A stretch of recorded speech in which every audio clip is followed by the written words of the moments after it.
Nagsimula ang kwento sa Royal School of Dan, kung saan sinusubukan ng isang guro na makuha ang atensyon ng mga estudyante habang masigasig na sinasabi na ang lahat ay nabubuhay sa panahon ng mga bayani.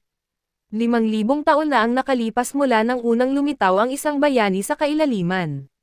Simula noon, maraming bagay ang nagbago. Ang Royal School of Dylan ang napiling lugar para sa prestihiyosong Lumane Entrance Exam. Ipinagpatuloy ng guro ang kanyang pananalita ng may paninindigan, sinasabing lahat ng mga estudyanteng naruroon ay mayroong mahuhusay na katangian upang maging mga bayani. Tuwang-tuwa siya sa potensyal ng klase hanggang sa mapansin niyang may isang estudyanteng natutulog. Naiirita, nahuli niya ang tingin nito, tinawag ito sa pangalan, Leo, at nagsimulang pag-alitan ito habang sinasabing dapat nitong alam kung gaano kahalaga ang nilalaman ng kanilang pinag-aaralan. Gayunpaman, tulog ito sa gitna ng klase.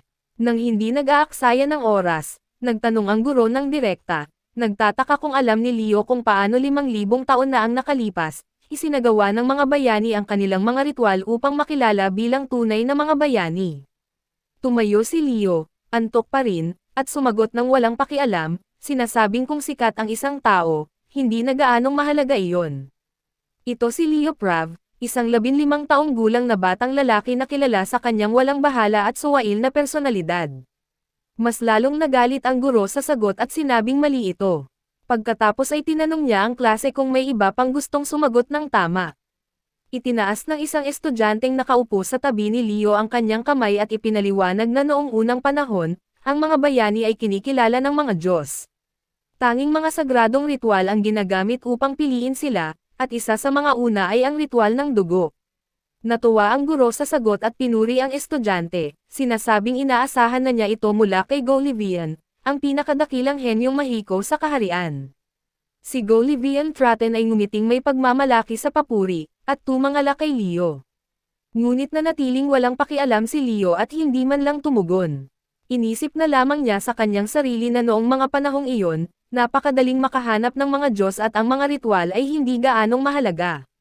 Pagkatapos ay ipinaliwanag na noong nakaraan, ang mundo ay tumanggap ng isang himala bilang paraan ng pagpaparangal sa mga bayaning humarap kay Arabos. Ang Regalong ito ay nakilala bilang heroic record.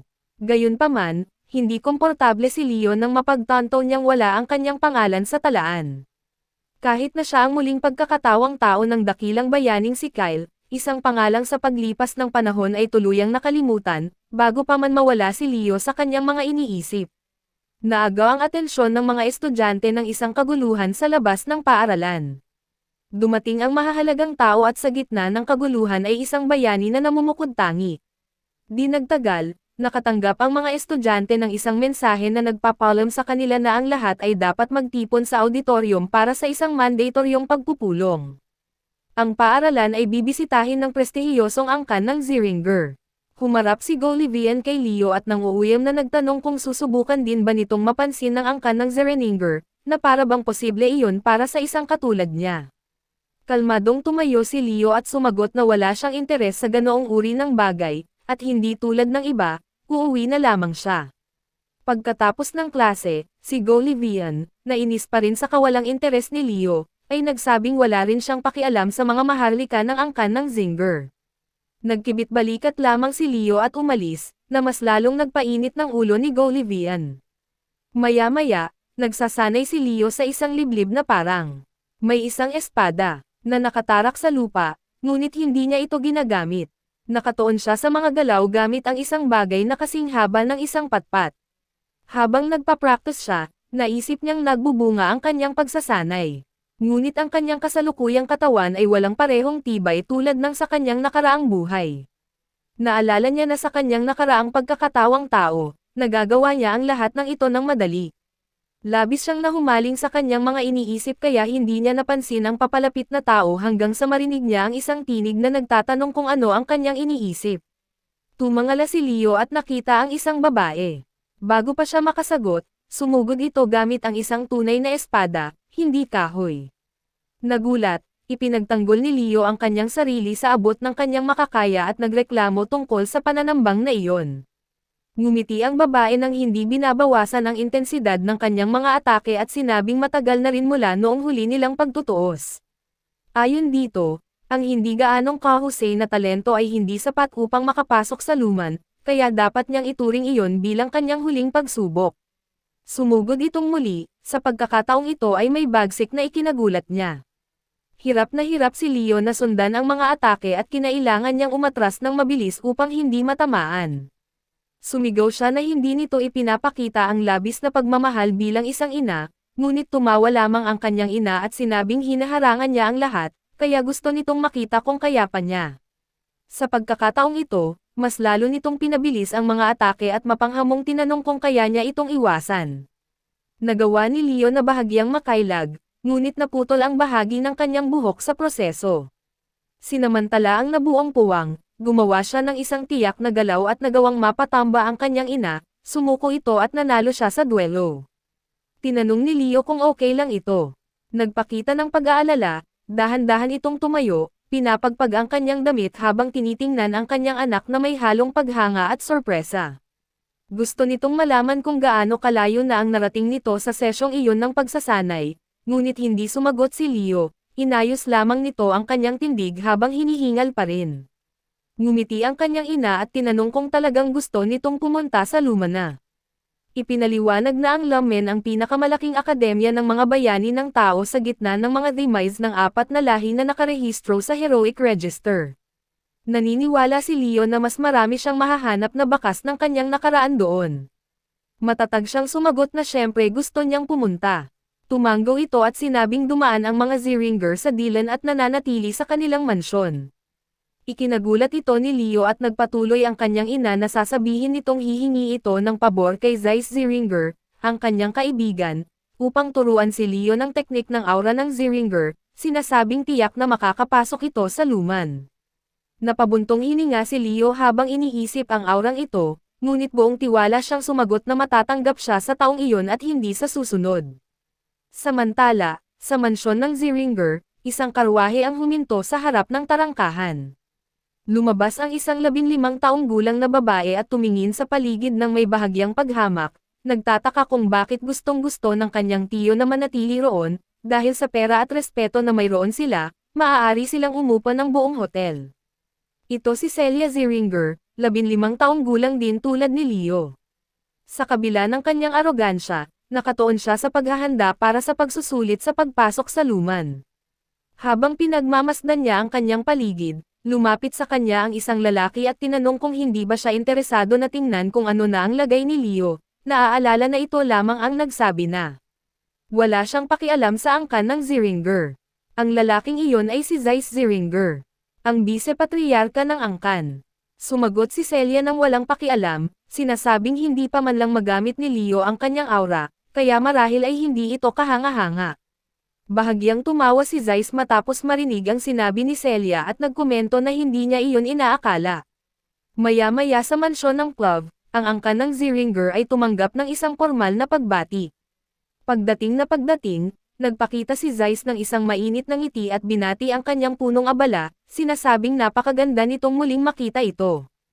Nagpakilala ang mga magulang ni Leo kasama ang kanyang ina, si Reyna Plav, na bahagyang yumuko bilang pagbati, habang ang kanyang ama, si Dade Plav, ay nanatiling matatag at formal, sinasabing sila sina Reyna at Dade Plav, ang mga patriarka ng bahay Plav, at ikinagagalak nilang tanggapin sila. Ngumiti si Zeiss at humarap sa kanyang pamangkin, hinihiling na magpakilala ito. Humakbang si Celia at bahagyang yumuko sa isang magalang na tono, sinasabing siya si Celia Ziringer, ang prinsesa ng espada ng angkan ng Ziringer, at nagpapasalamat sa kanila sa pagtanggap sa kanya sa linggong iyon. Inilahad ni Rhea ang kanyang kamay upang batiin ito, at nagulat si Celia sa direktang kilos, ngunit nakipagkamay ito. Sinabi ni Rhea na ikinagagalak niyang makilala ito. Samantala, nag-iisip si Celia, pinagmamasdan ng mabuti si Rhea, napapansin ang itim nitong buhok at pulang mata at nagtataka kung magkamag-anak sila. Tila nabasa ni Z ang kanyang iniisip at casual na sinabing nakalimutan niyang banggitin na si Reyna Plav ay kanyang tiyahin. Nanlaki ang mga mata ni Celia sa gulat sa pagbubunyag, ngunit pinanatili nito ang kanyang kalmado. Maya-maya sa mansyon, ang mga katulong ay nagpapabalik-balik habang nagaganap ang isang pag-uusap sa isang eleganteng mesa de tsokolate. Nakarelax na nagkomento si Zeiss na noong panahon niya sa Royal School of Dawn, ang mga estudyante ay lubhang magulo, ngunit inamin niyang tila hindi nagpakita ng anumang paghanga o pag-aalala ang anak ni Rhea. Bahagyang ngumiti si Reyna at sinabing marahil ay nasaktan nito ang ego ng ilang Zerdinger, humihingi ng paumanhin kung naging bastos ang pag-uugali ni Leo, ipinaliwanag na wala itong masamang intensyon. Wala lamang itong natural na interes sa maraming bagay. Si Zeiss, na interesado, ay bahagyang sumulong at nagtanong kung anong uri ng bata si Leo. Habang sinusubukan ni Rhea na ayusin ang kanyang mga iniisip upang sumagot, si Leo at Celia ay nagdudulo sa labas. Matatag na sumagot si Rhea na mayroon itong hindi kapani-paniwalang talento. Tiningnan siya ni Zeiss ng ilang sandali at seryosong nagtanong kung talagang iniisip nitong karapat-dapat si Leo na magmana ng mga apoy ng Zering. Huminga ng malalim si Rhea bago sinabing hindi lamang niya iyon sinasabi dahil ina siya nito, kundi dahil tunay siyang naniniwala na karapat-dapat si Leo.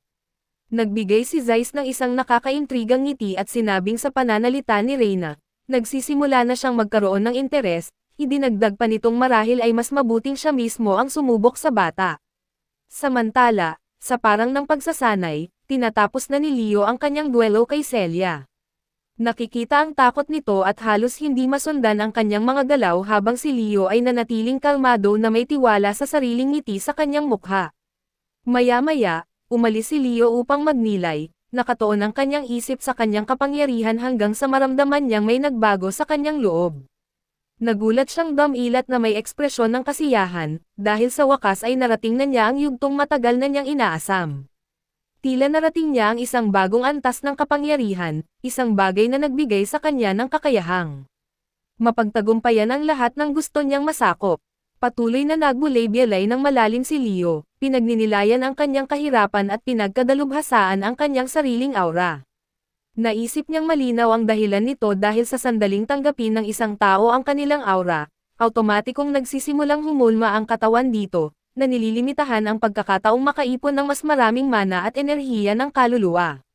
Sa kanyang nakaraang buhay, hindi niya lubusang sinamantala ang pagkakataong ito. At kung nakapag-ipon siya ng mas maraming kapangyarihan, marahil ay naiwasan niya ang sakunang kinaharap niya. Ngayon ay determinado siyang baguhin iyon. Habang abala siya sa mga iniisip na ito, may isang tinig na tumawag sa kanya. Dumilat si Leo at nakita si Celia Zeringer na nakatitig sa kanya. Sandali silang natahimik hanggang sa sinabi nito na tila mayroon siyang mahusay na pangunahing kontrol sa kanyang mga kapangyarihan. Bahagya itong ngumiti at nagpatuloy na sabihing maaari niya itong gabayan, lalo na sa fencing, tinatanong kung ano ang iniisip nito. Nagtaas ng isang kilay si Leo sa pagkalito at nagtanong kung sino ba talaga ito. Nag-cross ng mga braso si Celia na may autoridad at sumagot na siya si Celia Zeringer na kilala sa mundo bilang prinsesa ng espada. Tumayo si Leo, nagkibit balikat, at sumagot sa isang casual na paraan na okay lang, pinasalamatan ito sa isang magalang ngunit walang interes na tono at sinabing wala siyang interes na matuto ng kahit ano mula rito. Sumimangot si Celia, halatang inis, at tinanong kung iniisip nitong mas malakas ito kaysa sa kanya. Kalmado at direktang sumagot si Leo na sa isang laban hanggang kamatayan, marahil ay mas malakas ito dahil hindi pa niya magamit ang kanyang aura. Ngunit sa isang patas na duelo, naniniwala siyang iba ang magiging kwento. Nanlaki ang mga mata ni Celia sa gulat sa kanyang kumpiyansa. At nang hindi gaanong nag-iisip, tumingin ito sa isang kalapit na espada, pinulot ito, at naghamon.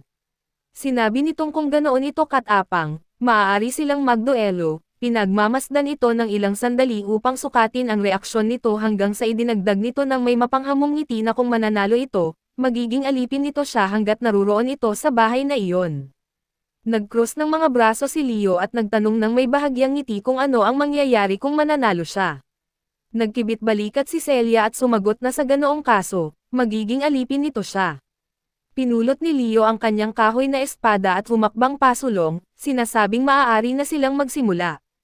Nang walang pag-aalinlangan, sumugod ito ng may kahangahangang bilis, at nagawang harangin ni Celia sa pamamagitan ng instinct, ngunit nagulat ito sa lakas ng atake. Naisip nitong malakas iyon, ngunit hindi pa sapat na malakas para maging problema. Gayunpaman, iba ang tingin ni Leo, ang kanyang mga mata ay nagniningning sa matinding determinasyon. Sinimulan nitong idiin siya ng husto sa labanan gamit ang mabilis at tiyak na mga atake. Si Celia, na ngayon ay nasa depensa ba, ay balisang nagtataka kung anong uri ng lakas iyon, dahil ang batang iyon ay mukhang isang halimaw. Napilitan nitong mag-alinlangan ng ilang sandali nang mapagtanto nitong kung haharanggan nito ng direkta ang susunod na atake, mapapatamba ito roon mismo.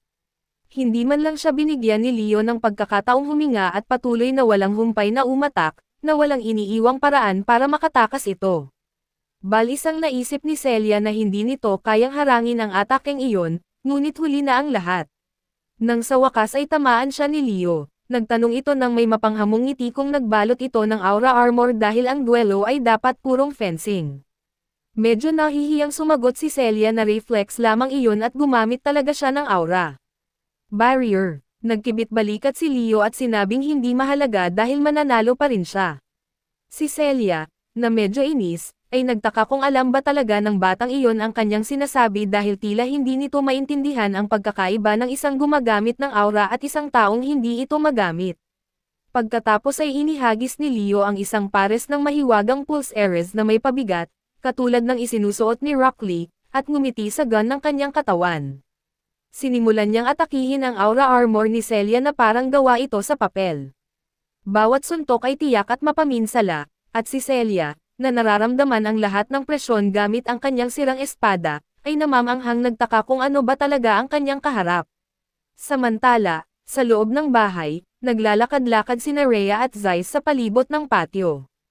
Nang makita ni Rhea si Leo, tinawag niya ito upang ipakilala sa dakilang bisita. Lumapit si Leo na nakangiti at sinabi ang kanyang pangalan, nagpapakilalang si Leo Pluff. Nakipagkamay si Zeiss at sumagot na siya si Zeiss Zinger, ang kanyang tiyo. Pagkatapos ay tinanong ni Reyna kung alam ni Leo kung nasaan si Celia, at lumingon ito upang makita itong binuhat sa isang stretcher. May bahagyang ekspresyon ng pagkagulat, sumagot ito na naroon ito. Nagtaka ang lahat kung ano ang nangyari dito, at si Zeiss, na interesado, ay lumapit upang mas maintindihan ang sitwasyon. Nang marinig ang kwento, nagulat si Zeiss at seryosong nagtanong kung talagang natalo ni Leo si Celia nang hindi gumagamit ng aura. Kinumpirma ni Leo na nakangiti at sinabing minamaliit siya nito. Si Zeiss, na nakikilala na ang kanyang pamangkin, ay nagtanong sa tono ng isang taong inaasahan ang ganitong bagay kung anong pusta ang ginawa nito noong panahong iyon. Sumagot si Leo na may nakakalokong ngiti na sinumang matalo ay magiging alipin ng isa, kung saan magkakaroon siya kay Celia bilang kanyang katulong sa susunod na linggo. Tumawa si Zaz, ngunit ipinakita ng kanyang tingin na pinagninilayan niya ang bigat ng sitwasyon. Sinabi nitong mahalagang tuparin ang pangako, ngunit si Celia ay mula sa bahay Ziringer at hindi nila ito basta-basta mapakikitunguhan ng ganoon. Matatag na sumagot si Leo na siya ang magpaparusa at kailangan nitong panagutan ang kanyang ginawa. Si Zeiss, na mukhang mas seryoso, ay nagtanong kung maninindigan siya sa desisyon na iyon, kahit na ang gantimpala ay ang matutong gumamit ng aura ng angkan ng Ziringer. Maninindigan sa desisyon na iyon, kahit na ang gantimpala ay ang matutong gumamit ng aura ng angkan ng Ziringer. Walang pag-aalinlangang sumagot si Leo na ang isang aurang itinuro lamang para hindi mapahiya ang pamangkin nito ay hindi gaanong kahalaga. Halatang inis si Zeiss sa sagot at bumulalas na idineklara lamang ni Leo na gagawin nitong katulong ang isang direktang inapo ng mga Ziringer, pati na rin ang pagpapababa sa halaga ng aura ng angkan, tinatanong kung totoo ba talaga iyon. Si Leo, na may nakakapanatag ng ngiti, ay kinumpirma ang mismong iyon. Si Zeiss, na halatang nagagalit, ay nagtanong kung hindi ba iniisip ni Leo na labis itong padalos-dalos. Kalmadong sumagot si Leo, sinasabing hindi niya intense yung insultuhan ito, ngunit kung ang gantimpala ay para sa pagkatalo kay Celia, tatanggapin niya ito, ngunit hindi siya tatanggap ng kahit ano para lamang maiwasan ang kahihiyan nito dahil tila naniniwala si Zeiss na kung hindi nagpabiya si Celia, hindi sana ito natalo. Nanatiling tahimik si Zeiss, nag-iisip, at nagpatuloy si Leo na ang isiping iyon ay mali dahil kahit na ginamit nito ang lahat ng kapangyarihang mayroon ito, matatalo pa rin ito. Nagulat si Zeiss nang marinig ito at pinag-isipan ang sagot ni Leo, iniisip na talagang kakaiba ang batang ito. Pagkatapos ay tinawag nito ang mga gwardya at inutusan silang dalhin si Celia sa dormitoryo ng mga katulong. Nagulat ang mga gwardya sa utos, ngunit nanatiling kalmado si Zeiss at tinawag muli si Leo, sinasabing sa mga ganitong okasyon, na hindi opisyal, maaari niya itong tawaging tiyo. Si Leo, nang walang pag-aalinlangan, ay direktang sumagot, tinatawag itong tiyo. Maya-maya, habang nagpapalam sila, humarap si Zeiss sa kanyang kapatid na si Reyna at sinabing dati na itong humiling sa kanya na turuan si Leo ng aura, ngunit ngayon ay iniisip nitong makukumbansi niya itong matuto ng iba, ang hininga ng Phoenix. Sa silid ni Leo, nakasuot na si Celia ng uniforme bilang kanyang personal na katulong sa susunod na linggo. Nang makita ito, nagkomento si Leo na bagay dito ang kasuotan at nakakagulat kung gaano ito kabagay sa ganoong uri ng damit. Si Celia, na medyo nahihiya, ay sumagot na alam niyang maganda siya. Ngunit hindi niya kailangang magsalita ng ganoon.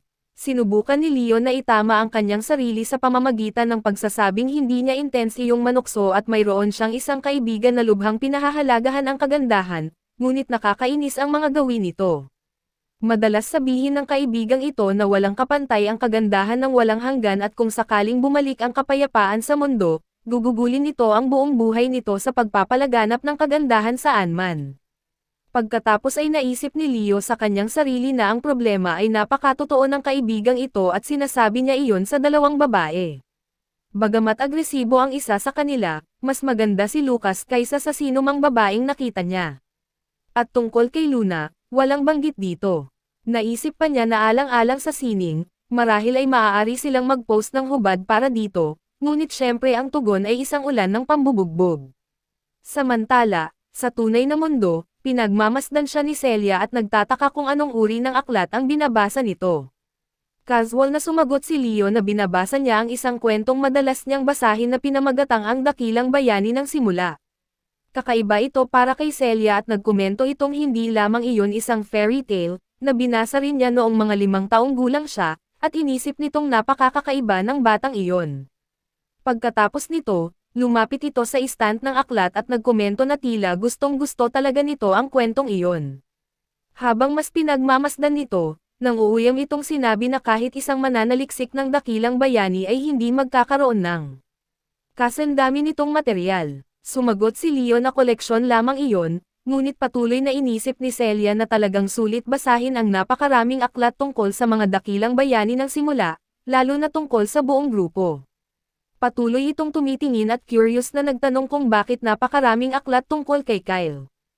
Ipinaliwanag ni Leo na sa lahat ng ginawa ng mga bayani, marami ang hindi maiuugnay sa isang tiyak na bayani at dahil dito, maraming mga tagumpay na ito ang nauwi sa pagkakaugnay kay Kyle. Gayunpaman, sumagot si Celia sa pamamagitan ng pagsasabing ang lalaking iyon na si Kyle ay marahil isang manloloko lamang na nagtangkang nakawin ang katanyagan ng ilang tunay na bayani. Nagulat si Leo at inulit ang pangalang Kyle, at sumagot si Celia na iyon ang iniisip ng lahat, kasama na siya. Bumulong si Leo sa kanyang sarili ng dismayado, napagtantong ganoon pala ang tingin sa kanya ng mundo at sinabing naiintindihan na niya ngayon kung ano ang iniisip ng lahat tungkol sa kanya. Pagkatapos ng ilang sandali, tumayo si Leo, tinapos ang usapan, at nagbago ng paksa, sinasabing oras na para silang magkape at magsanay. Si Celia, na nagulat sa alok, ay nagtanong kung maaari ba talaga siyang magsanay kasama si Leo. At sa loob niya, naisip niyang ito ang perpektong pagkakataon upang matuklasan ang lihim ng kanyang lakas. Ngunit binalaan siya ni Leo na kung magsanay siya kasama niya, hindi niya ito masusundan at tinanong kung okay lang iyon sa kanya. Siyempre, labis na na-offend si Celia sa komento. Ngunit kalaunan, habang nagsasanay, napagtanto niyang hindi niya talaga masundan ang bilis ni Leo. Pagkatapos ay ipinaliwanag nito na kapag ang mga pakpak ng isang tao ay itinutulak hanggang sa limitasyon, bumabagal ang kanilang mga reflexes at maraming puwang sa kanilang mga galaw at kapag nangyari iyon, bumabagsak ang kanilang depensa at doon lumilitaw ang mga kahinaan.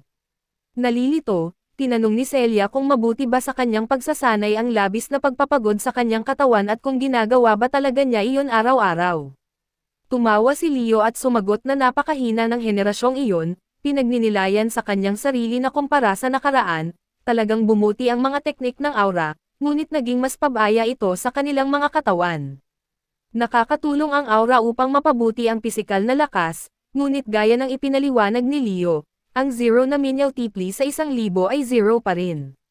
Si Celia, na nangangatog na tumayo, ay sumigaw ng may pagkagalit nang tanungin siya kung tinatawag ba niya itong mahina. Naisip ni Leo na kung sasanayin ng isang tao ang kanyang katawan, natural na bubuti rin ang kanyang aura. Sa sandaling iyon, tumayo muli si Celia na galit at tinawag itong puti ang buhok na bastardo, sumugod dito ng buong lakas. Gayunpaman, isang suntok lamang ang pinakawalan ni Leo at pinatumba itong muli. Gamulong si Celia sa sahig na parang isang sirang lumang kotse at kalmadong lumapit si Leo dito na nakikitang labis itong galit at tinanong kung mahirap ba. Inilahad nito ang isang mahiwagang pulse Ares dito at nang kunin ito ni Celia, halos matamba ito sa bigat. Ipinaliwanag ni Leo na mula kinabukasan ay isusuot na niya iyon habang nagsasanay. Maya-maya sa labas, si Celia ay muling lubusang nilulupig sa pagsasanay. Habang si Zeiss ay nanunood mula sa malayo at iniisip na makakabuti sa kanya ang karanasang ito dahil bago pumunta sa Lumina, kailangang matutuhan ni Celia na harapin ang kanyang ego at pride. Nahadyap ni Zeiss ang tingin ni Leo, na mas malayo sa unahan, buong buo, at madaling lumapit dito upang makipag-usap. Nagkomento ito na pinag-iisipan niya ito at iminungkahi na marahil ay maaaring matutuhan ni Leo ang hininga ng Phoenix, tinatanong kung ano ang iniisip nito tungkol dito. Ipinakita nito ang malinaw na interes ni Leo, dahil alam nitong ang hininga ng Phoenix ang pinagmulan ng lahat ng kakayahan ng pamilya Ziringer at narinig nitong tanging mga piling tao na lubos na kinikilala ng pamilya ang makakagamit nito. Si Celia, na nakarinig sa usapan, ay nanguuyam dito, sinasabing huwag nitong isipin na tatanggapin ito ng ganoon kadali. Sumang-ayon si Zeiss at ipinaliwanag na may isang kondisyon, na si Leo ay kailangang pumasa sa entrance test para sa Lumina. Agad na tumugon si Celia sa pagsasabing masyado itong seryoso at masyadong mahirap, sinasabing hindi pa man lang magamit ni Leo ang aura at mapanganib ito para dito. Ngumiti lamang si Leo nang nakakapanatag at sumagot na sa katunayan ay wala siyang karanasan sa labanan sa buhay na ito. Ngunit sa loob niya, naalala niya ang kanyang nakaraang buhay at naisip na pagdating sa karanasan, marami siyang taglay. Gayunpaman, kinilala niyang totoo ang kanyang sinabi para sa kanyang kasalukuyang sitwasyon. Nagpumilit si Zeiss at direktang tinanong kung ano ang iniisip nito sa kanyang kondisyon. Nagtanong si Leo tungkol sa kanyang mga magulang at sumagot si Zeiss na syempre ay depende ito sa kanilang pahintulot. Buong tiwalang sumagot si Leo na okay lang at pumapayag siya dito. Ngumiti nang may pagmamalaki si Zeiss na iniisip na ang batang ito ay nagpaplano ng kumuha ng pagsusulit sa taong iyon. Pagkatapos ay humarap si Leo kay Celia at sinabing mahusay na siyang nakapagpahinga. Pagkaraan ng isang linggo, sa araw ng entrance test para sa Lumina, humanga ang lahat sa presensya ni Celia roon, dahil halata namang naging sentro siya ng atensyon. Tiningnan ni Celia si Leo nang may mapanuksong tono at tinanong kung kinakabahan ang batang master. Kalmadong sumagot si Leo na hindi raw, sa katunayan.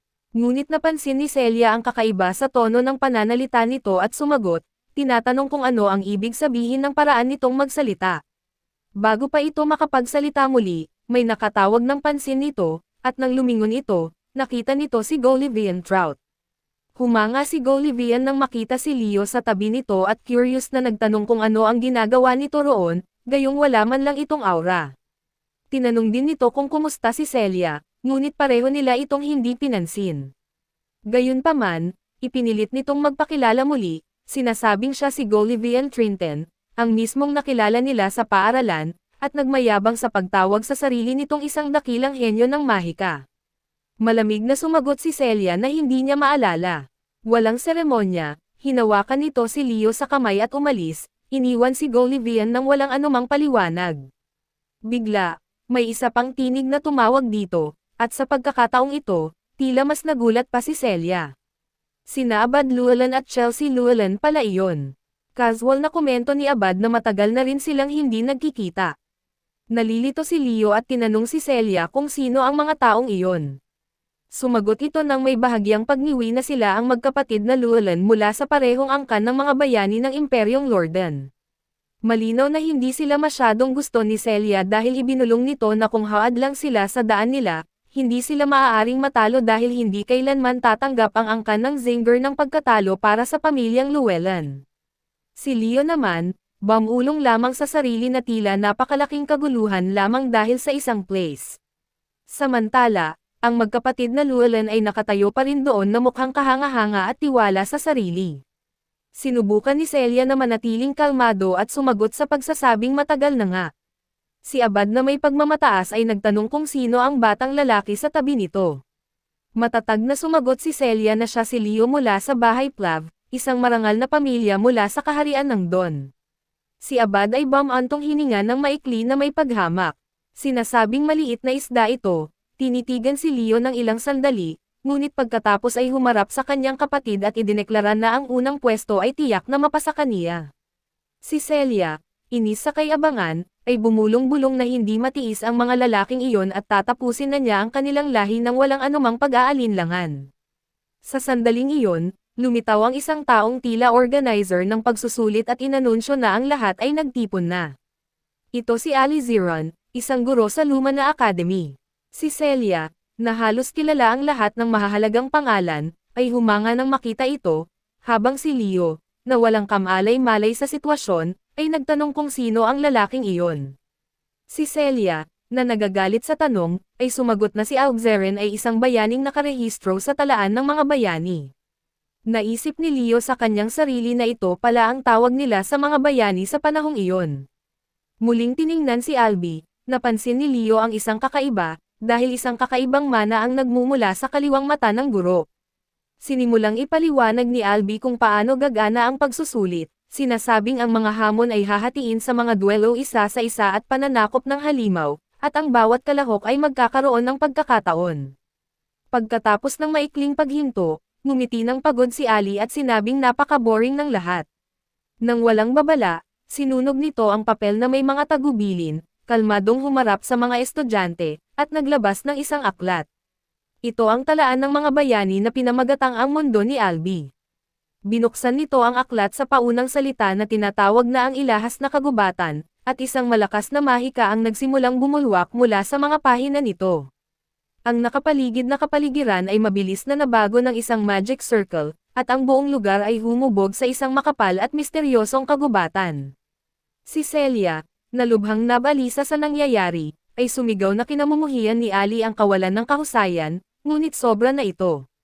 Hindi pinansin ni Albie ang kaguluhan at idineklara nitong pagsasamahin nito ang lahat ng hamon sa isang solong pagsusulit.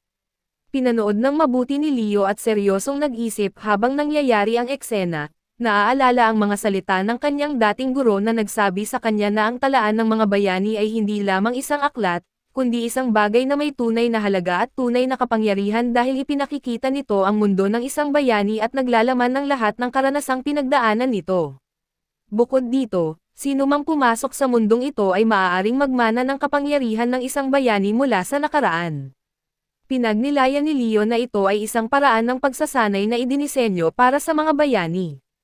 Gayunpaman, bago pa niya mapalalim ang kanyang mga iniisip, isang malakas na liwanag ang bumalot sa buong lugar at ang lahat ng mga estudyante ay dinala sa ilahas na kagubatan.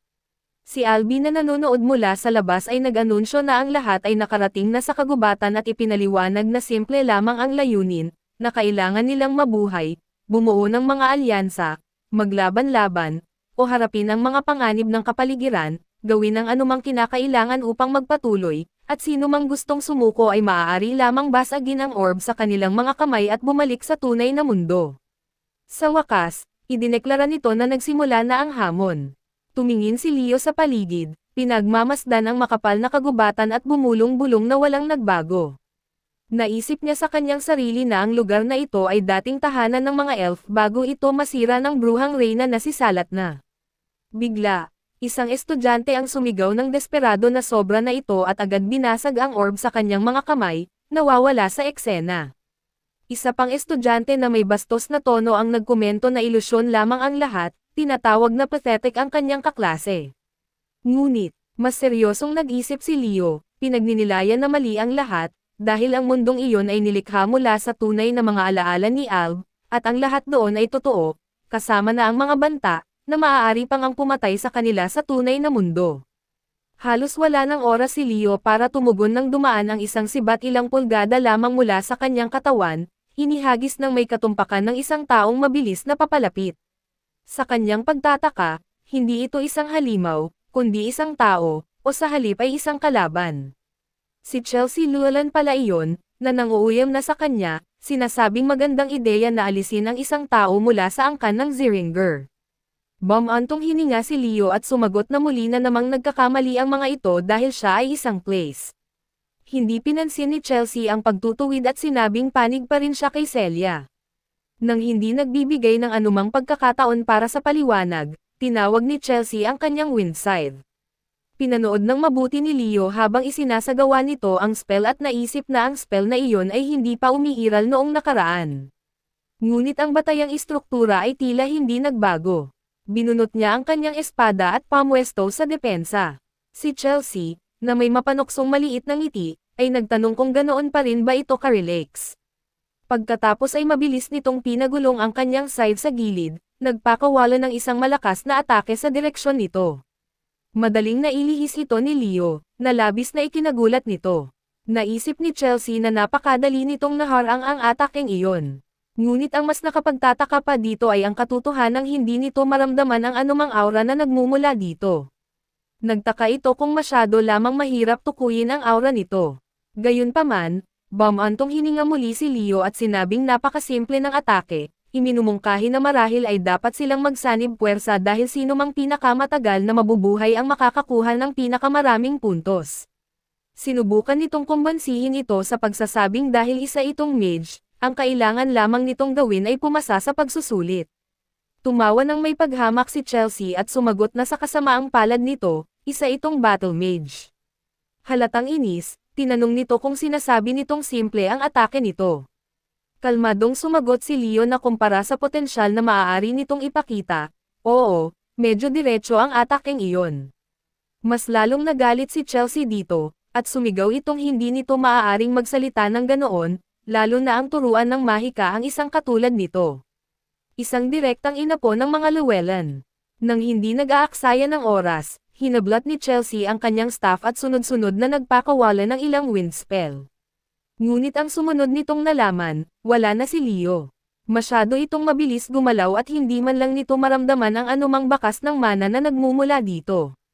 Bigla, lumitaw si Leo sa harap ni Chelsea at inatake ito ng isang direktang pisikal na suntok.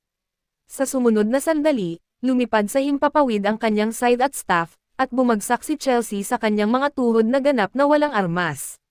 Si Leo, na kalmado pa rin, ay inilahad ang kanyang kamay dito at inulit ang alok, tinatanong kung hindi ba mas mabuting magsanib sila ng puwersa. Samantala, sa labas ng mahiwagang mundo, sinusundan ng madla ang broadcast ng pagsusulit. Nang sa wakas ay tumatag ang imahe, nagulat ang lahat sa lumitaw sa screen. Si Chelsea Llewellyn ay nakatali sa isang poste habang si Leo, na may maliit na ngiti sa mukha, ay nagsindi ng apoy sa paligid nito. Dumilim na ang gabi at mataas na ang apoy, nagpapalaganap ng init at nagbibigay liwanag sa silid. Nagising si Chelsea sa init at nang mapagtanto ang sitwasyon, nawalan ito ng pag-asa at sumigaw upang tanungin kung nababaliw na si Leo. Si Leo, sa pinakakalmadong paraan na kaya nito, ay sumagot. Sa pamamagitan ng pagtatanong kung makikipagtulungan ba ito o hindi. Si Chelsea, nagalit pa rin, ay sumigaw na hindi niya iyon kailanman gagawin dahil wala siyang kailangan kundi ang kanyang kapatid.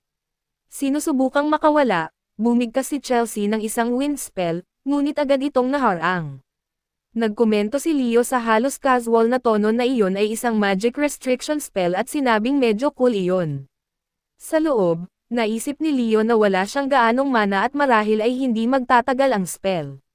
Sinubukan ni Chelsea na piliting makawala, sinasabing hindi nito kailangan ng mahika upang alisin iyon. Si Leo, nang hindi nag-aatubili, ay tinanong ito kung talagang iniisip nitong hahayaan niya itong magkonsentre ng sapat para doon. Pagkatapos ay dahan-dahan nitong niluwagan ang mga lubad, hinahayaang dumulas si Chelsea papalapit sa apoy. Nagsimulang dumampi ang apoy sa kanyang damit, at natarante si Chelsea. Desperado itong sumigaw na makikipagtulungan ito. Tila hindi nasiyahan si Leo at tinanong kung manunumpa ito sa pangalan ng kanyang pamilya. Nag-alinlangan si Chelsea sandali, ngunit sa huli ay sumuko at nanumpa sa pangalan ng pamilyang Llewellyn. Sa wakas, tuluyang kinaligan ni Leo si Chelsea.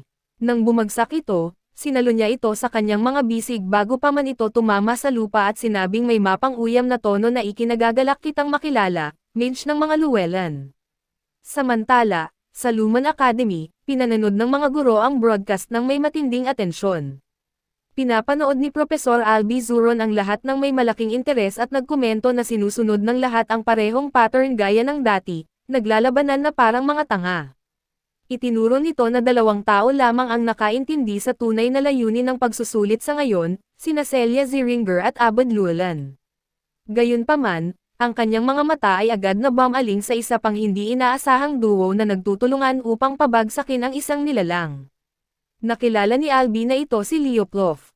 Sinuri nito ang sitwasyon at naisip na tila hindi gaanong kalakas si Leo sa unang tingin at wala rin itong natural na karisma o impluwensya ni Abad. Gayunpaman, nagawa ng batang lalaki na kumbansihin si Chelsea Llewellyn na sumama sa kanya, at iyon ang nakaagaw ng atensyon ng guro. Balik sa kagubatan, nagtutulungan sina Leo at Chelsea.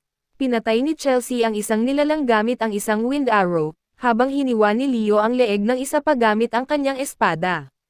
Pagkatapos ng labanan, nagkomento si Chelsea na sa pag-iisip niya, hindi naman pala masamang magkaroon ng isang kabalyero sa harapan. Pagkatapos ay tumingin ito kay Leo at curious na nagtanong kung anong uri ng aura ang ginagamit nito dahil wala itong natukoy hanggang sa puntong iyon.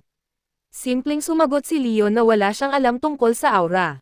Si Chelsea, na interesado, ay nagtanong kung ano ang ibig sabihin yun, nagtataka kung wala talaga itong aura.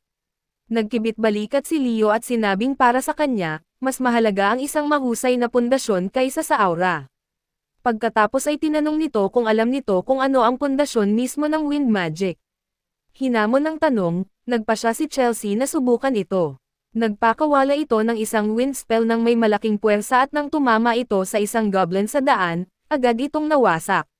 Si Chelsea, na inis sa pag-uugali ni Leo, ay sumigaw na labis itong arrogant sa pagsasalita tungkol sa wind magic sa harap ng isang Llewellyn.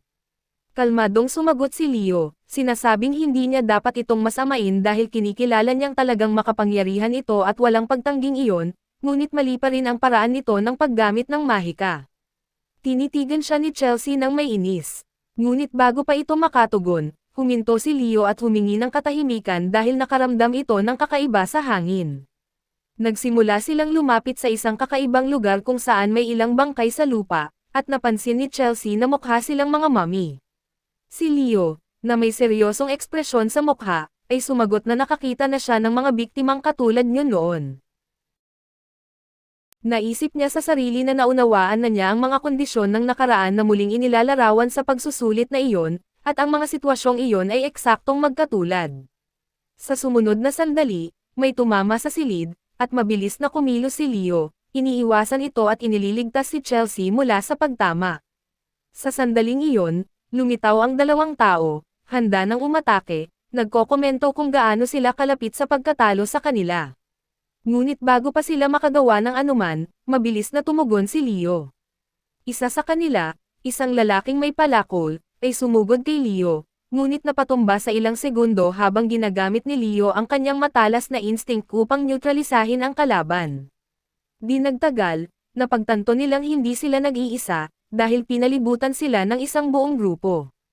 Tumingin si Leo kay Chelsea at matatag na sinabing takpan nito ang likuran. Si Chelsea, na humanga sa bilis at kasanayan ni Leo, ay pamwesto upang tulungan ito habang ipinapakita ni Leo na lalo siyang napapagod sa sitwasyon. Pagkaraan ng ilang sandali, ang tanging natitirang sumusubok na tumakas ay si Gullivian, at determinado si Leo na hindi hahayaang magtapos iyon ng ganoon, dahil kailangan pa niyang maghanap ng isa pang grupo. Habang tumatakbo, nadaanan ni Lelia, na nakita siya at sumigaw na dapat silang pumunta sa direksyong iyon. Nang dumating sina Leo at Abad sa lugar, natagpuan nila ang isang tunay na masaker ng mga nilalang. Si Chelsea, nang makita ang kanyang kapatid, ay malakas na tumawag dito. Si Abad, na may nakakapanatag ng ngiti, ay sumagot sa pagsasabing ikinagagalak niyang makita itong maayos. Tumingin si Celia kay Leo nang may pagtataka at tinanong kung bakit silang dalawa ay magkasama. Ngumiti si Leo at buong tiwalang sumagot na siya ang nagmungkahi na magtulungan sila. Si Celia, na nag-aalinlangan pa rin, ay nagkomento na masyadong matigas ang ulo ni Chelsea para tanggapin iyon, ngunit nagkibit-balikat si Leo at may mahiwagang ngiti na sinabing nakumbinsi niya ito sa kanyang paraan. Pagkatapos ay sinimulang buhatin ni Leo ang mga natalong kalaban, ipinapakitang kahit sa gitna ng kaguluhan, kontrolado pa rin niya ang sitwasyon. Tinanong ni Chelsea kung bakit niya tinutulungan ang kaaway, at sumagot si Leo na hindi na nila kailangang maglaban dahil ang layunin ngayon ay tapusin ang mundong iyon.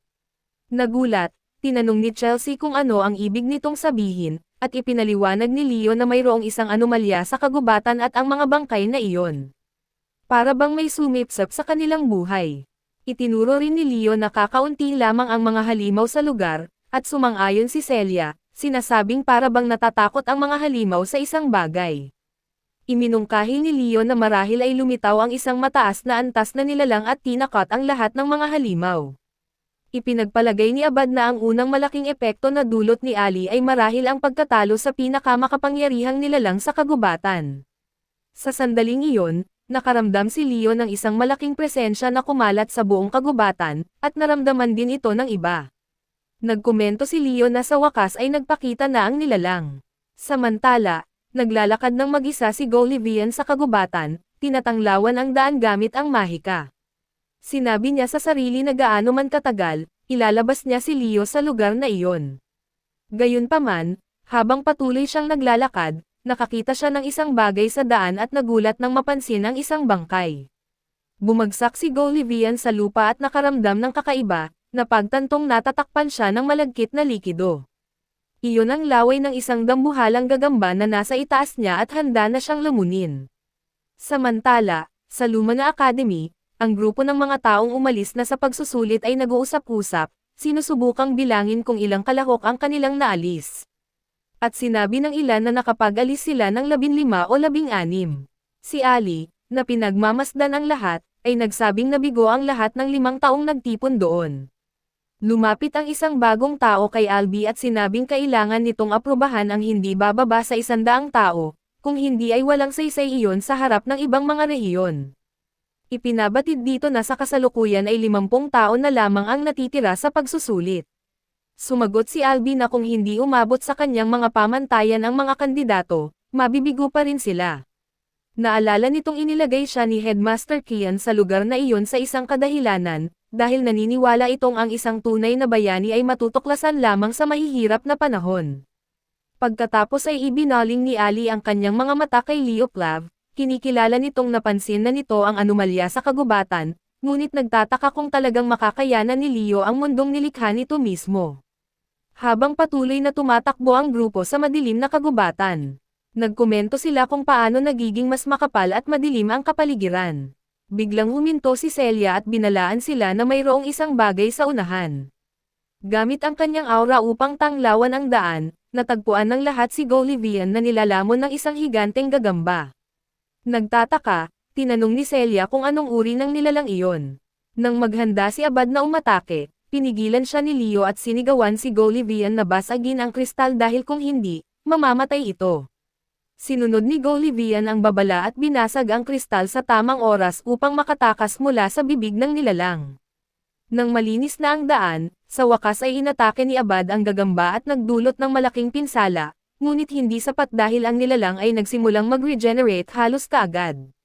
Nagulat ang grupo sa pagbabagong buhay ng gagamba, ngunit nanatiling kalmado si Leo dahil alam na niya na ito ang prinsesa ng gagamba, ang tarantula. Sa sandaling iyon, sinubukang umatake ng isang lalaking may palakol, ngunit madali itong naitapon. Ipinahayag ni Celia na tatapusin niya ang nilalang sa isang atake lamang, isinagawa ang kanyang kapangyarihan ng prominence, at nagpakawala ng isang mataas na katumpakang atake sa ulo ng gagamba. Gayunpaman, sa sandaling tumama, ang nilalang ay ganap na nag-regenerate. Si Celia, na nagulat, ay nagsabing imposible iyon. Tumayo si Abad at ipinaliwanag na ang pagkakaiba sa mapaminsalang kapangyarihan ng isang kabalyero at isang salamangkero ay parang langit at lupa. Pagkatapos ay binigkas nito ang kanyang wind spell, Rayfel, na lumikha ng isang higanteng buhawi sa ibabaw ng gagamba na nagsimulang humigop sa lahat ng nakapaligid dito at pinunit ang mga binti ng nilalang. Ngunit kahit pagkatapos ng atake, buo pa rin ang gagamba. Sa pagkakataong ito, direkta itong sumugod sa kanya. Sinubukan ni Chelsea na magpakawala ng spell upang protektahan ito, ngunit tinamaan nito si Abot sa braso. Sa kabutihang palad, hindi ito nagtamo ng anumang malubhang pinsala. Ang natitirang grupo ay lubhang nagulat nang makita na ang nilalang ay may nakakatakot na pagbabagong buhay. Ang tarantula ay direktang tumakbo patungo sa grupo, at ipinaliwanag ni Leon na ito ang anak ni Sela, ang reyna ng Tardes, at ang nilalang ay nagmula sa hukbo ni Arabos, at sumalakay sa kagubatan ng mga elf. Nalito ang grupo nang marinig ang tungkol sa Tardes, at tahimik na naisip ni Leon na ang mana sa kaliwang mata ni Alb, ang mismong napansin niya kanina, ay walang dad ang mana ng hari ng mga engkanto. Nagpatuloy si Leo sa pagpapaliwanag na ang tarantula ay bumagsak sa kagubatan na parang sumpa, winasak ang lahat at pinatay ang halos lahat ng mga elf. Ang ilang natitirang buhay ay humingi ng tulong sa hari ng mga engkanto, na ginamit ang lahat ng kanyang kapangyarihan upang talunin ang nilalang. Naalala ni Leon na si Luna ang pumatay. Sa gagamba noong pagkakataong iyon, ngunit tila ang kapangyarihan ng hari ng mga engkanto na nakulong sa loob ng nilalang, lalo na ang singsing ng buhay na nilamon nito, ang nagpahintulot dito na bumalik. Pagkatapos ay sinabi ni Abad na kung ang nilalang na iyon ang susi sa pagkumpleto ng pagsusulit, siya ang mananagot sa pagtalo dito. Ipinahayag ni Celia na hindi lamang si Abad ang makagagawa nito. At sa gayon, sinugod ng lahat ang gagamba sa isang pinagsamang atake. Tinamaan ang nilalang mula sa lahat ng panig, ngunit nagbabala si Leo na patuloy itong magre-regenerate hanggang sa maubos ang mana ng lahat. Di nagtagal, napagtanto ng grupo na walang epekto ang anumang ginagawa nila, at ang gagamba ay ganap na nag-regenerate muli. Nalilito, tinanong ni Celia kung ano ang iminumungkahi ni Leo. Sumagot ito na 2 tao ang kailangang magtulungan sa harapan.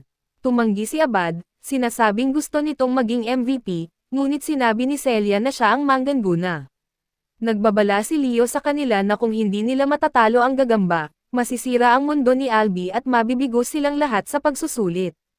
Ikinabahala ito ng grupo. Sinabi ni Abad na kahit na magtulungan sila, hindi nila mapapatay ang gagamba sa isang atake lamang dahil palagi itong magre-regenerate. Nag-isip din si Celia tungkol dito. Pagkatapos ay tumingin ang lahat kay Leo at sinabi nitong kaya niyang lutisin ito. Sinabi ni Celia na iyon ay pagpapakamatay dahil halos hindi ito makagamit ng aura. Sumagot si Leo na alam niya iyon, ngunit kaya niyang bumili ng 5 minuto. Nagtanong si Abot kung ano ang mangyayari kung mabaigo ang plano at sumagot si Leo na may tiwalang ngiti habang kinukuha ang isa pang palakol ng mandirigma at sinasabing hindi niya iniisip na mangyayari iyon dahil ang apoy at hangin ay palaging mahusay na magkaalyado at nagtutulungan ng maayos. Nagtitigan sina Celia at Abad habang dumiretso ang gagamba kay Leo. Sinabi nito na pinaaalala nito ang mga lumang panahon at sinimulang harapin ang nilalang gamit ang kanyang palakol. Pinuputol ang bawat isa sa mga binti nito ng may katumpakan at puwersa upang makakuha ng oras. Pinanood ng grupo, humanga sa kasanayan ni Leo habang patuloy itong umaatake ng walang pag-aalinlangan. Habang naglalaban, sinabi ni Leo na matagal na rin mula nang humarap siya sa isang halimaw mula sa Tardes. Sa sandaling iyon, sumagi sa isipan nito ang isang alaala mula sa nakaraan. Isang batang elf ang desperadong tumatakbo sa kagubatan, sinusubukang takasan ang tarantula hanggang sa mahuli ito sa isang sapot. Habang papatayin na ito, naisip nitong iyon na ang katapusan nito. Ngunit nang tumangala ito, nakakita ito ng isang liwanag, at isang heroine ang papalapit upang iligtas ito. Sinigawan ng heroine ang nilalang, sinasabing nang ahas itong atakihin ang kanyang tinubo ang lupa at lumunin ang kanang kamay ng hari ng mga engkanto. Sa gayon, nagpakawala ito ng isang malakas na lifetime wipe spell at nagdulot ng malaking pagsabog sa larangan ng digmaan. Ang heroine, na nagulat, ay nagkomento na hindi nito kailanman inakala na magkakaroon ng labis na impluwensya si Arabos sa mundo. Di nagtagal, lumitaw si Kyle at tinanong kung okay lang ang bata. Balik sa kasalukuyan, pinagnilayan ni Leon na ito na ang kanyang limitasyon, dahil hindi na ito makakapaminsala pa ng walang aura. Bigla, tinawag nito si Chelsea at hiniling na gamitin nito ang kanyang mahika upang ilunsad ang lahat ng lumulutang na armas sa direksyon nito. Sa sandaling iyon, kinailangang iwasan ni Leo ang isang atake mula sa tarantula, habang nag-aalalang nagbabala si Chelsea na masasaktan lamang nito ang sarili kung magpapatuloy ito ng ganoon. Sumagot si Leo na kukunin nito ang lahat ng baril at hiniling na huwag itong mag-alala. Tinanong ni Chelsea kung anong armas ang gusto nito, at sumagot itong kahit ano ay ayos lang. Pagkatapos ay sinimulan nitong gamitin ang kanyang wind magic upang itapon ang mga armas. Napansin ni Leo ang tunog at ipinagpalagay na isang espada at isang scimitar ang pinili nito. Madaling hinawakan ni Leo ang parehong armas at sinimulang magsagawa ng dobleng atake, pinagsasama ang lakas at bilis ng may katumpakan. Pagkaraan ng ilang sandali ng matinding labanan, humingi ito kay Chelsea ng isa pang armas, na gamit ang kanyang wind magic ay nagtapon ng ilang armas sa direksyon nito.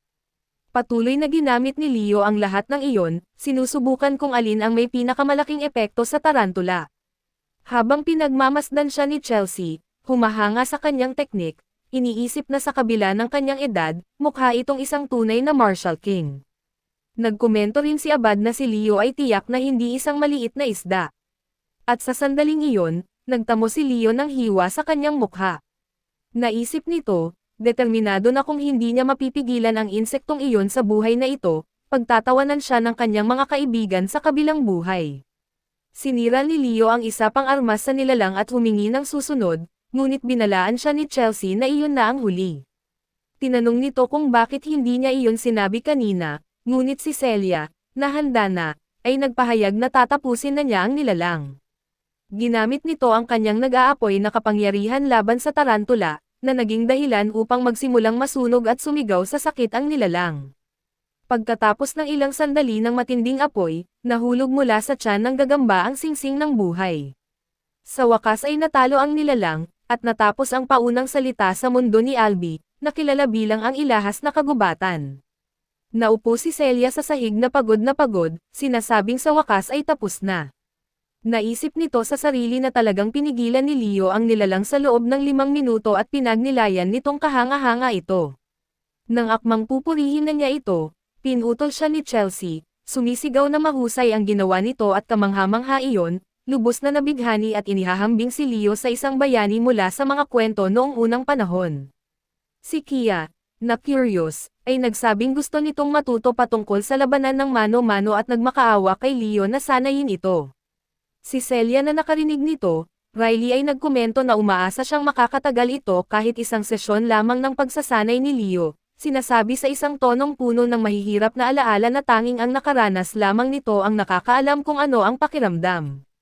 Samantala, pinulot ni Leo ang singsing ng buhay mula sa lupa at nagtaka kung buo pa ito. Bigla, lumitaw ang isang maliit na engkanto mula sa loob ng singsing. Si Prinsipe Silly pala iyon. Tumingin si Leo dito at tinanong kung naalala siya nito, sinasabing siya si Kyle. Tahimik lamang na ngumiti si Silly bago bumalik sa loob ng singsing. Ipinagpalagay ni Leo na nagtagumpay si Selad sa pagiging hari ng mga fairy. At dahil sa kayamanang natagpuan ni Albie, ang singsing ng buhay, nakuha rin nito ang mata ng mana. Di nagtagal, inanunsyo ng boses ng sistema na natugunan na ang kondisyon upang makumplito ang pagsusulit at sa loob ng 5 segundo, lahat ay ibabalik na. Bago iyon, isang misteryosong figure ang lumitaw sa harap ni Leo. Tila nakikilala niya ang presensyang iyon, ngunit bago pa ito makapagsalita, lahat ay nahila pabalik sa realidad.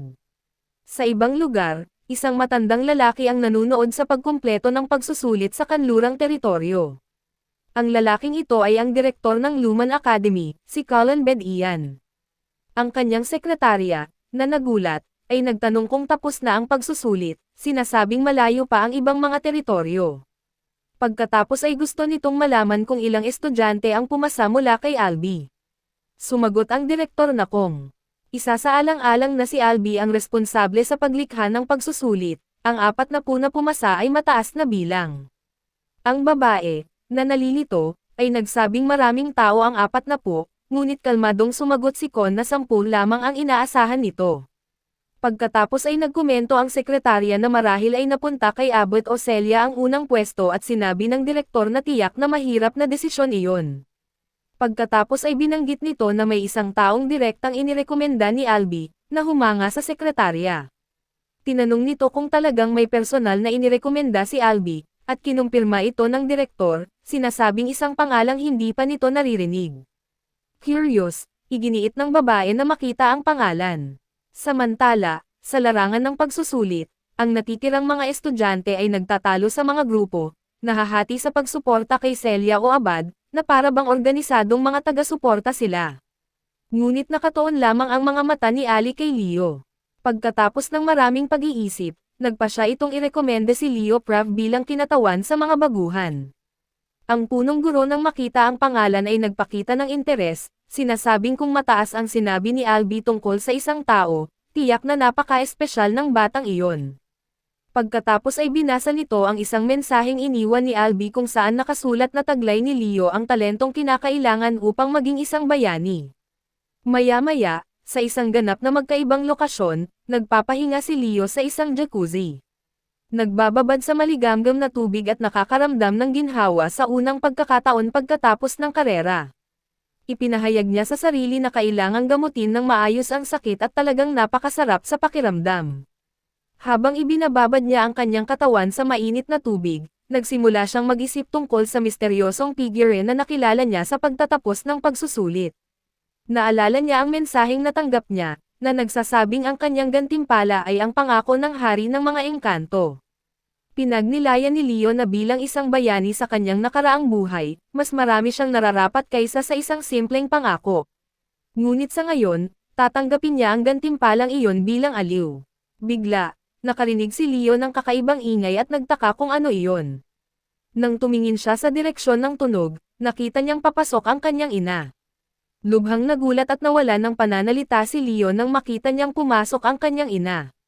Seryosong tumingin si Rhea sa kanya at nagsimulang magsalita, tinatanong siya kung alam niya kung bakit siya napatalsik mula sa bahay ng Ziringer. Nagulat si Leo dahil hindi pa niya ito naririnig. Pagkatapos ay ipinaliwanag ni Rhea na noong isang misyon upang iligtas ang isang kasamahan, nawala sa kanya ang mga apoy ng Ziringer, ngunit hindi niya kailanman pinagsisihan ang desisyong ginawa niya dahil naniniwala siyang mas mahalagang protektahan ang isang tao kaysa panatilihin ang kapangyarihan. At ngayon gusto niyang gamitin ni Leo ang kapangyarihang iyon at ipagpatuloy ang pamana na hindi niya naipagpatuloy. Bago umalis sa silid, binati ni Rhea ang kanyang anak sa pagpasok sa Lumina Academy. Maya-maya, sa wakas ay dumating si Leo sa lungsod ng Lamria, isang ganap na futuristic na lugar kung saan magkasamang namumuhay ang mahika at teknolohiya ng may pagkakasundo. Paglabas niya sa portal, nakarinig siya ng babala para sa lahat na kolektahin ang kanilang mga gamit bago umalis. Humahanga sa nakamamanghang tanawin sa harap niya, nagkomento si Leo sa sarili na ito ang sentro ng mundo, ang Lamria. Sa malayo, nakikita na niya ang kahangahangang Lumina Academy at napuno ng pananabik ang kanyang puso habang naglalakad siya sa mataong kalye ng mahiwagang kabisera. Habang naglalakad siya, lumapit ang isang figure at sinabing isang buwan na ang nakalipas. At si Leo, na nagulat, ay nakilala na ang kanyang tiyo, si Zeiss Zinger pala iyon, na personal na dumating upang batiin siya.